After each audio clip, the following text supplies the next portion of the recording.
While crossing the street, I was caught in an accident where my body was thrown into the air. I couldn't see what was going around me, and as I tried to stand up, a woman on a bicycle with her child appeared in front of me. Appearing out of nowhere like that is troubling.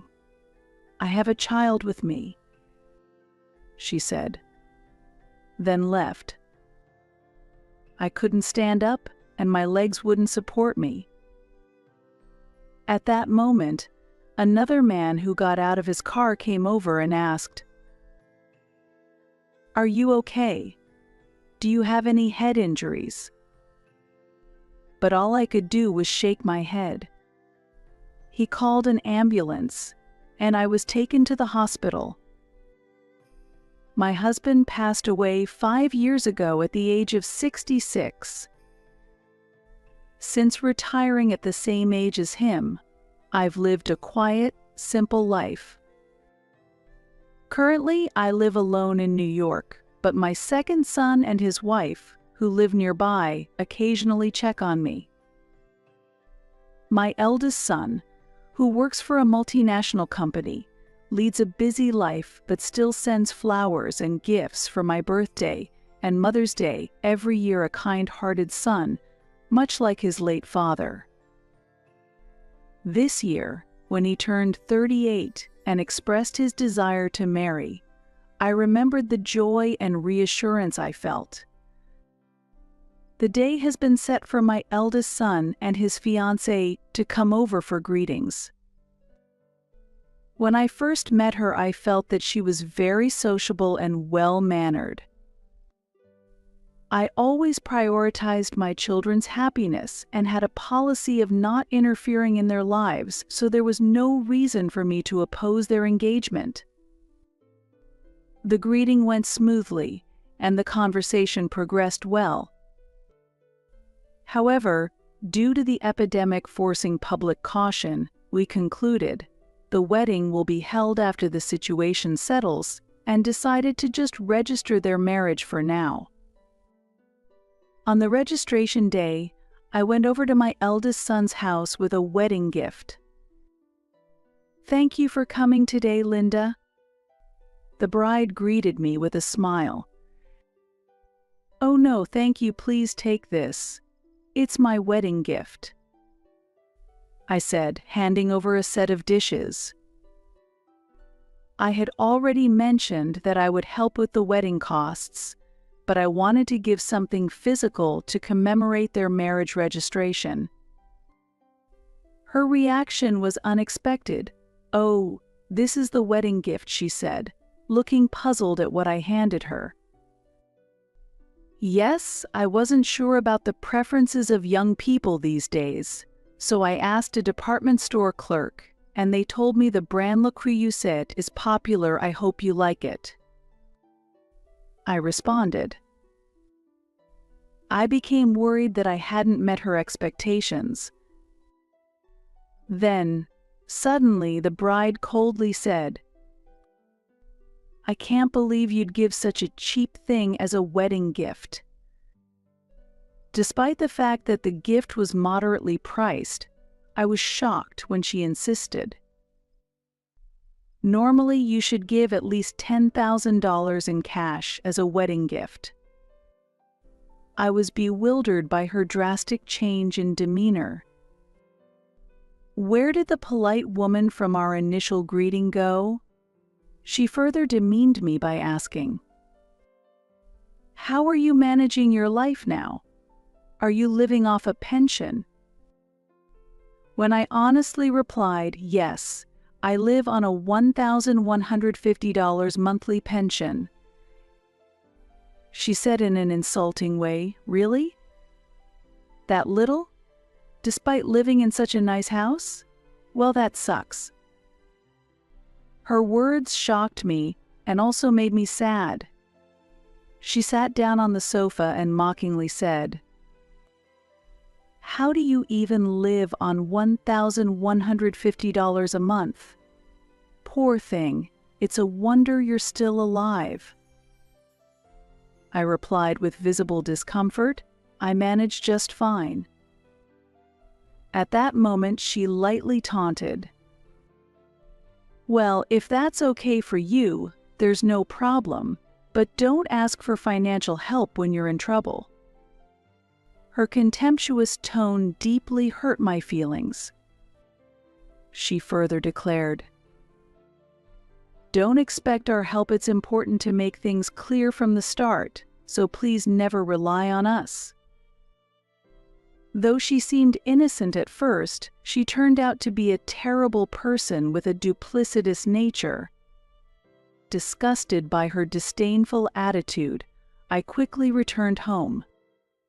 Still, I reminded myself, she's the person my son chose, and kept my opinions to myself, although my heart was always troubled. One day, while waiting at a traffic signal, I was suddenly hit by a speeding bicycle, resulting in a broken leg and requiring surgery and hospitalization. A guarantor was needed for the hospitalization. When I contacted my sons, my eldest immediately called back and said, "Are you okay? My brother and I are busy, so I'll send my wife right away." Honestly, I didn't want to see my eldest son's wife again, but I had no choice but to endure it. My second son and his wife both worked late, and with 2 children to care for, my eldest must have understood the situation and reached out on their behalf. I had heard that my eldest son often came home late, so with no one else to rely on, I had to ask his wife to come. When she arrived at the hospital, she was clearly displeased and complained. "It's such a pain in the butt to be called out so suddenly." I apologized softly. "I'm really sorry, but if you could just help with the paperwork, that should be fine." But she retorted, "Just because I'm a housewife doesn't mean I'm free." I expected her dissatisfaction, but her blatant attitude angered me. Then she brought up money again, asking, "You can pay for your own hospital fees, right?" While wondering why she assumed I was poor, I calmly replied, "Of course I will pay for myself. You don't need to worry about financial assistance." She signed the hospital and surgery consent forms with a smirk and handed them to me. Afterward, she smugly said, "Please don't involve me in such troublesome matters again." "I'm sorry, I'll ask someone else from now on," I told her. She readily agreed. That would be better. Just the thought of more care and hospital stays is depressing. "I won't look after you in your old age, as I've said before. Don't rely on me." Her rude and arrogant attitude made me feel even stronger that I didn't want any more involvement with her. I really couldn't wait for her to leave. I didn't want to be hospitalized, and I couldn't understand why I had to be criticized so much. "Don't worry, I'll arrange things in advance so that it won't be a hassle for my sons and their wives," I calmly replied. I didn't want to cause unnecessary trouble in front of the nurses and other patients at the hospital. It was unbearable, as if I were being shamed. It's interesting, isn't it? Watching a poor old lady living on a pension struggling, but don't worry. I'm recording this conversation. It's too late when you realize you can't get help from anyone. My son's wife sneered. Her words pushed me past my limit. Excitedly, she continued, "It would be troublesome to be called the eldest son's wife later on, so let's sever ties now. I'll keep the recording." I quietly asked her, "You can sever ties, but are you really okay with that?"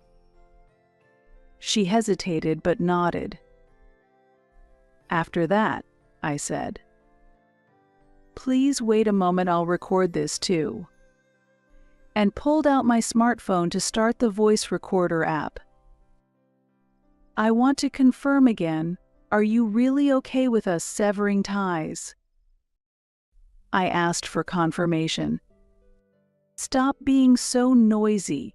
Why does a poor person living on a pension act so high and mighty? Severing ties is fine with me, and you'll be the one to regret it. She answered. She might think that I can't manage on my own, seeing my modest single life, assuming I need my son's help. Understood. Let's sever ties then from now on. We won't contact each other, and I'll delete your number right here. I responded calmly. The reaction might have angered her as she stormed out, stomping her feet dramatically. I decided to stop assisting with the wedding costs and never wanted to see her face again. The exchange with my eldest son's wife was mentally draining. The next day, I underwent surgery and was discharged from the hospital 4 weeks later. After being discharged, I continued rehabilitation and led an independent life. During my hospital stay and rehabilitation, the resolve to live without relying on my eldest son's wife bolstered me, allowing me to focus on my recovery.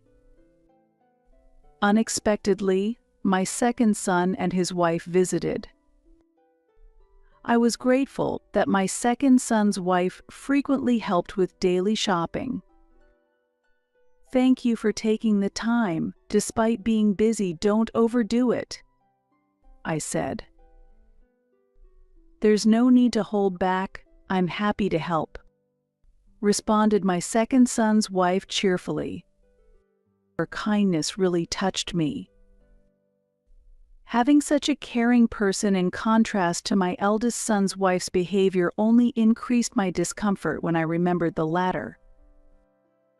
Since then, I haven't had any contact with my eldest son's wife. I refused to attend the wedding and formally communicated this to my eldest son. I don't foresee any future interactions with her. 3 weeks after my discharge, as usual, my second son's wife came to visit. She normally arrives by car, but that day she showed up wearing a large backpack. Sorry I'm late, my car broke down, she explained with a smile. Oh my. That must have been difficult. I always appreciate your help, but how did you manage to come today? I asked, to which she responded with a laugh. I came by train. It's easier to handle everything with a backpack since I'm bringing a week's worth of groceries. Isn't it hard to get to work without a car? I asked worriedly. She grimaced slightly and said, Yes, it is, but buying a new car would be quite expensive. On the spot, I suggested, Then, let me buy you a new car. What? No, I can't accept that, she exclaimed, strongly refusing the offer. Her reaction was endearing and clearly different from others. It's okay. I've received a lot of help from you, so please take this as a token of my gratitude. If that's still not acceptable, maybe you could occasionally take me shopping until I'm fully healed. I proposed again. She smiled warmly and replied, Are you sure that's okay? If so, I gratefully accept your offer, on the condition that I become your personal driver after your recovery. I smiled, feeling content. Then, I gifted her the new car she desired. My second son's family continued to look after me and visited often. The unpleasant memories with my eldest son's wife began to fade amidst these peaceful days. My rehabilitation went well, and I recovered surprisingly quickly. Normally, it takes 6 months for someone your age to return to everyday life, but your recovery in 2 months is remarkable. It's all thanks to your efforts in rehabilitation. I was praised for my rehabilitation success. By that time, I was well enough to go shopping with my second son's wife. One day, while relaxing and watching TV at home, the sudden sound of the doorbell interrupted me. I saw on the monitor that it was my estranged eldest son's wife standing there. Curious about her business, I opened the front door. As soon as I did, she confronted me loudly. "What do you think you're doing?" Appalled by her usual rudeness, I calmly responded, "What are you talking about? I don't understand why you're yelling at me." She grew even more agitated and exclaimed, "I saw your second son's wife the other day, in a new car." I was surprised and asked back, "And what about it?" "That car, it's a luxury model that costs $70,000. It's impossible for a normal working family with 2 children to buy a new car like that. When I pressed them, I found out you provided it," she accused vehemently. A bit perplexed, I responded calmly, "Indeed, I did give that car as a gift. I simply wanted to express my gratitude for the many times she has helped me with shopping and coming over when I needed help. Why does this concern you? We are supposed to be estranged, aren't we? Why do you give nothing to me, but only to the wife of your second son?" she complained. I countered, "That's because she has helped me with shopping, assisted with housework, and supported me without ever showing displeasure before I even ask why should I give a present to you who has done nothing and with whom I've severed ties." She mumbled, then said, "But how could you, supposedly poor, afford a new car that costs $70,000? You shouldn't have that kind of money." I sighed and replied, "When did I ever say I was poor? I have income from real estate inherited from my husband." Surprised, she looked as if she had just witnessed something unthinkable. I explained calmly to her, "My husband was an office worker, but he made a decent income, and we invested in real estate now. I own 4 apartment buildings, and the rental income from these properties comes in steadily every month." She listened with even greater surprise as I continued, "Therefore, I am not struggling financially if necessary. Selling these properties could yield a substantial sum if sold at a good market time. It might even reach millions. Even a quick sale would surely bring in several $100,000. I detailed the potential figures. Hearing the amounts, she reacted as expected. "Hundreds of thousands of dollars? If you have so much money, you should have said so earlier," she exclaimed.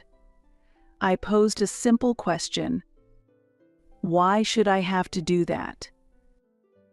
Her mouth opened and closed like a fish out of water as she continued, "You always wear plain clothes and eat simple meals. You look just like a poor person." Further, she openly expressed her anger.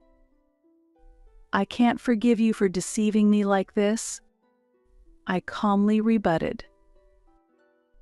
"It's embarrassing to boast about wealth, so I do not do such things." Watching her emotions ebb and flow, I began to find the situation somewhat amusing.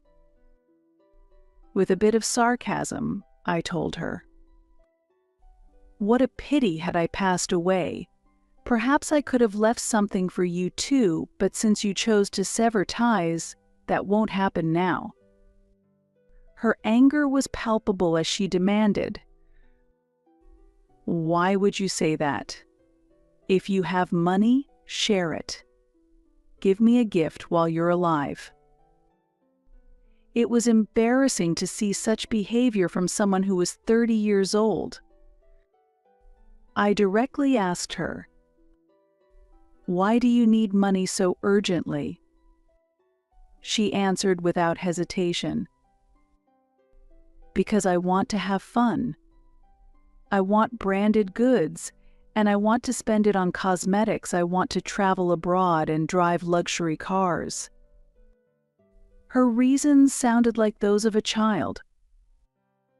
I was just astounded by her response. Moreover, she began to complain about my eldest son, her husband. "I only get $2,500 a month from him. That's hardly enough to buy luxury brands. Can you believe how stingy he is?" She continued, "I married him thinking he earned $230,000 a year, but I didn't know he would be this stingy." Her words made it clear that she had married for money. Really, why should I have to marry a nearly 40-year-old man if not for the money she boldly stated in front of me, her mother-in-law? I could not tolerate her demeaning my son like that. It was at that moment. "Then let's divorce," a calm male voice said from behind. I turned around and there was my eldest son standing. Hearing his voice, his wife was at a loss for words. "What, why, how are you here?" she stammered, unable to hide her surprise. "I heard from Mom that she wouldn't attend the wedding, and I got worried. It's been a while since we've seen each other," he replied quietly. His tone conveyed his anger. Whenever he gets angry, he speaks in a controlled, calm manner. Sweating profusely, his wife fumbled for words. This isn't well, you see." Surprised yet grateful he came, I asked, "You came for me? How long have you been here?" Since I heard her say she thought we were poor and couldn't understand why you would have such a car, he replied. Calmly, I said, "Then, there's no need for further explanation. That's the situation." My son nodded silently, acknowledging the truth laid bare before him. Desperate, his wife continued to plead. "No, this isn't true. It's a misunderstanding. You mentioned money was your motive. I have the recording as evidence. Should I play it for you? I refuse to marry someone that has such ill intentions. I will proceed with the divorce. If you object, I'll meet you in court." My eldest son calmly said. Afterward, he firmly grasped her arm and declared, "I will formally apologize and take her back with me right away," then led her away. They subsequently divorced. The marriage was short-lived. No division of property occurred. It seems her frivolous spending led to the final decision. Her parents were so disgusted by her actions that they decided to disown her. She now works part-time at a deli to make ends meet. A few days after my son's divorce was finalized, the person who hit me and their spouse came to apologize. This accident was captured by a dashcam in a nearby car, which led to police involvement. After the police visited, she realized the gravity of the situation and reflected seriously for the first time, facing the possibility of a hit-and-run charge. I told her, You were driving with your child, so please be more careful this time. I only suffered a fracture, but if a car had been involved, both you and your child could have been in great danger. Please reflect on this. A year has passed since then. I heard my eldest son is dating someone new. Initially, I was a bit worried, but after meeting her, she seemed very calm and serious. She made a good impression. As a parent, all I desire is for my children's happiness. I hope my eldest son can have a happy family life, but I don't believe marriage is everything. There's no need to rush. I want to watch their relationship mature over time. Today, I'm out shopping with my second son's wife. Lately, this has become one of the most enjoyable moments for me.